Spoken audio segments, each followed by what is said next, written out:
తిరుపతి రెడ్డి గారు ప్రధానంగా చూస్తూ ఉన్నాం. ఏదైతే కాంగ్రెస్ పాలన అంతా ఎక్కడెక్కడి నుంచో కొనసాగుతున్నటువంటి సిచ్యువేషన్ చూస్తున్నాం. ఎక్కడెక్కడ అడ్డాలు మారుతున్నాయి, అధికారులు మారుతున్నారు, రిటైర్డ్ ఉద్యోగులు కూడా అందులో చేరి ఇష్టానుసారంగా వ్యవహరిస్తున్నటువంటి విషయానికి సంబంధించి, వార్తకు సంబంధించి చూస్తున్నాం. మొత్తానికి వీరి పాలన అంతా భూచక్రం మీదనే తిరుగుతున్నట్టు పరిస్థితి కనబడుతుంది. మొత్తానికి ఎందుకు ఇంత భూమిని చెరబెడుతున్నట్టు అనుకోవాలి మనం?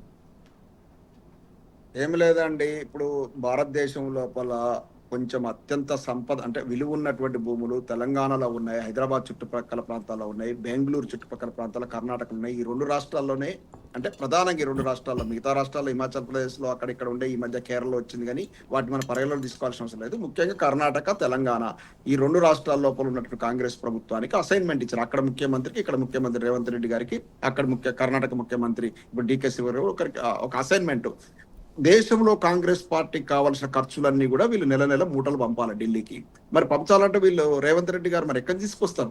ఎందుకంటే తనకు షాడో మంత్రి మొదటి నుంచి కూడా పార్టీకి సపోర్ట్ చేస్తున్నటువంటి ఖమ్మం జిల్లాకు చెందిన పొంగిలేటి శ్రీనివాసరెడ్డి గారు కావచ్చు, వారి కంపెనీ ద్వారా అంతకుముందు తెలంగాణలో అధికారులు రావడం కోసం వేల కోట్ల రూపాయలు ఆయన పొంగిలేటి గారు సపోర్ట్ చేసిండు. మరి అవన్నిటి రికవర్ చేసుకోవాలి కదా. అందుకే ఆయనకు రెవెన్యూ మంత్రిని కట్టబెట్టారు. మొన్న ఈ మధ్య కూడా కేరళ లో పార్టీకి సంబంధించిన ఖర్చులను కూడా పొంగులేటి శ్రీనివాసరెడ్డి గారు చూసుకున్నట్లుగా వివిధ ప్రజలు మాట్లాడుకుంటుండగా మనం వింటున్నాం. వాటన్నిటిని మళ్ళీ తీసుకోవాలి కదా. ఆయన ఇచ్చిండు కదా పార్టీకి. అవన్నీ తీసుకోవాలంటే భూమిని అడ్డం పెట్టుకొని సంపాదించాలి. మరి భూమిని అడ్డం పెట్టుకుని ప్రజల దగ్గర పోయి డైరెక్ట్ అడుగుతూ ఇవ్వరు కదా. వాళ్ళకు ప్రాబ్లం క్రియేట్ చేయాలి. ఇప్పుడు 22A అనేటువంటి ఒక ప్రాబ్లం క్రియేట్ చేయాలి. 1908లో అప్పుడు పెట్టినటువంటి బ్రిటిష్ కాలంలో పెట్టినటువంటి ఒక సెక్షన్, అదే నిజాం కాలంలో పెట్టినటువంటి ఒక సెక్షన్. ఆ సెక్షన్ ప్రకారం ఏంటంటే ప్రభుత్వ భూములను కాపాడుకోవడానికి పెట్టిన సెక్షన్. ఓకే, ప్రభుత్వ భూములను కాపాడండి, ఎవరు వద్దనట్లే. దాన్ని మేము ఎవరు బీఆర్ఎస్ పార్టీ సభ కావచ్చు, ఇతర ప్రతిపక్షాలు కూడా తప్పబట్టట్లా. కానీ ప్రభుత్వ భూమిని కాపాడుతామనేటువంటి నెపంతో ప్రైవేటు భూములను ప్రభుత్వ భూములుగా మార్చే విధానం ఏదైతే ఉందో అది దుర్మార్గమైనటువంటి, దాని వెనుక పెద్ద కుట్రకోణం ఉంది. దాని వెనుక కొన్ని లక్షల కోట్ల కుంభకోణం ఉన్నట్టు మనకు అర్థం చేసుకోవచ్చు. ఎందుకంటే ఇప్పుడు ఒక సర్వే నెంబర్ లోపల ఒక ప్రాపర్టీ ప్రభుత్వ భూమిలో కట్టి ఉన్నదనుకుందాం. ఆ సర్వే నెంబర్లో కొన్ని వందల కట్టడాలు ఉంటాయి, కొన్ని ప్రైవేటు వ్యక్తులకు ఆస్తులు కూడా ఉంటాయి. ఆ సర్వే నెంబర్ మొత్తాన్ని కూడా 22Aలో చేర్చడం వల్ల ఏమైందంటే మొత్తం ఆస్తులన్నీ కూడా ప్రభుత్వ ఆస్తులుగా మారిపోయినాయి. అంటే వాళ్ళు ఆయా ఆస్తి పరులు ఎవరైతే ఉన్నారో, ఆ యజమానులు ఎవరైతే ఉన్నారో ఆ భూమిని అమ్ముకోలేరు, ఇంకొకరికి బదిలీ చేయలేరు. ఏదైనా ఆపద వచ్చి బ్యాంకు పోతే లోన్ కూడా దొరకదు. అంటే ఒక సర్వే నెంబర్లో ఉన్నటువంటి ఒక ప్రాబ్లం, ఒక అసెట్ విషయంలో ఉన్నటువంటి ప్రాబ్లాన్ని మొత్తం టోటల్ సర్వే నెంబర్కు వర్తించే విధంగా దుర్మార్గమైనటువంటి ఒక కుట్రపూరితంగా ఒక కుంభకోణానికి నాంది పలికింది కాంగ్రెస్ ప్రభుత్వం.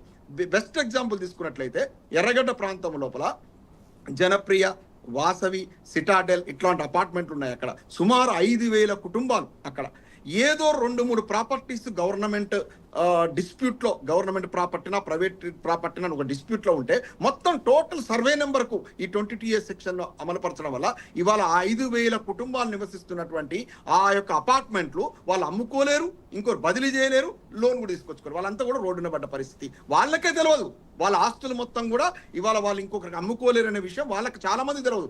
ఎవరన్నా వాళ్ళకు అత్యవసర పని మీద ఏదైనా అమ్ముకుందామంటే రిజిస్ట్రేషన్ ఆఫీస్ పోతే వాళ్ళు రిజిస్ట్రేషన్ చేయలేరు. అదేవిధంగా గండిపేట్లపుల ఒక 51 విల్లాల పరిస్థితి కూడా అట్లనే ఉంది. రకరకాలుగా మొత్తం ఇప్పుడు యాదాద్రి జిల్లాలో అయితే 42,000 ఎకరాలని సాక్షాత్తు కోమటిరెడ్డి వెంకటరెడ్డి గారు చెప్తున్నారు. ఈ రకంగా లక్షలాది ఎకరాలు, తెలంగాణ వ్యాప్తంగా లక్షలాది ఎకరాలు ఇవాళ 22Aలో పెట్టి ఒక భారీ కుంభకోణానికి తెరలేపింది కాంగ్రెస్ ప్రభుత్వం.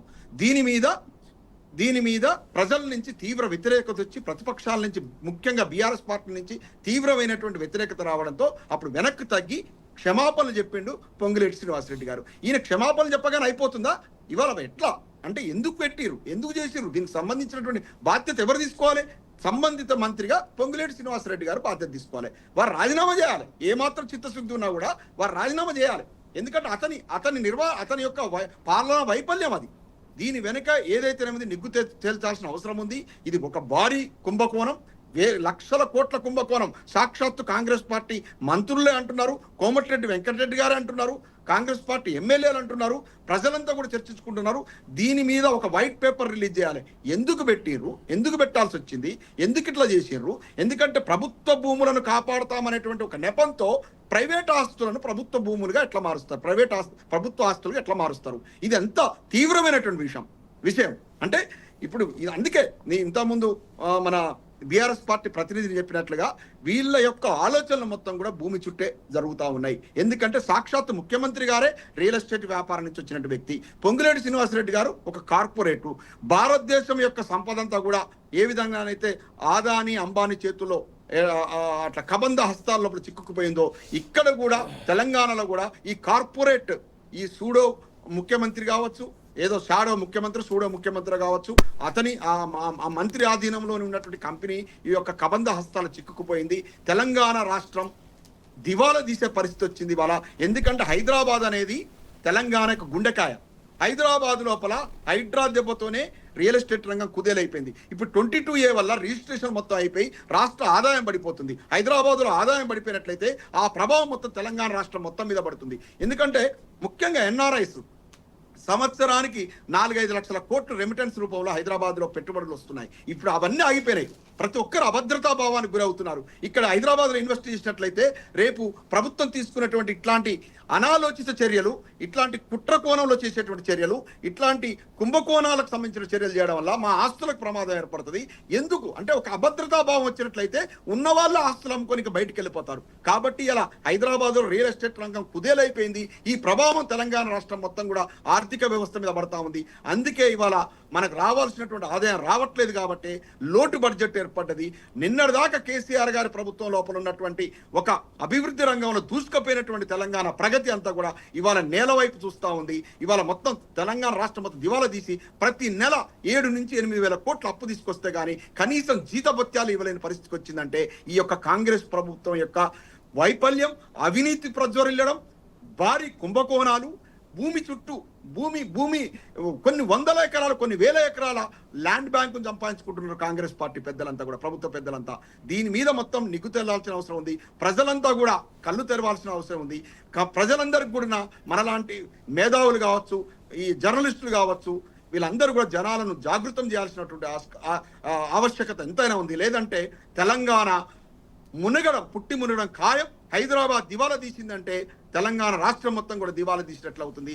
రేపు వచ్చేటువంటి పరిపాలకులు మళ్ళా కేసీఆర్ గారు అధికారంలోకి వచ్చినా కూడా చాలా కష్టసాధ్యం అవుతుంది సంక్షేమ పథకాలు అందించాలంటే. ఎందుకంటే కేసీఆర్ గారు టెన్యూర్లో హనుమంతుడి గుడి ఉందో లేదో కానీ ప్రతి ఇంటికి సంక్షేమం అందింది. ప్రతి ఒక్కరు లబ్ధిదారులుగా ఉండే ఇవాళ అటువంటి పరిస్థితిని పూర్తిగా దిగదార్చినటువంటి ఈ కాంగ్రెస్ ప్రభుత్వం నైతిక బాధ్యత వహించాలి.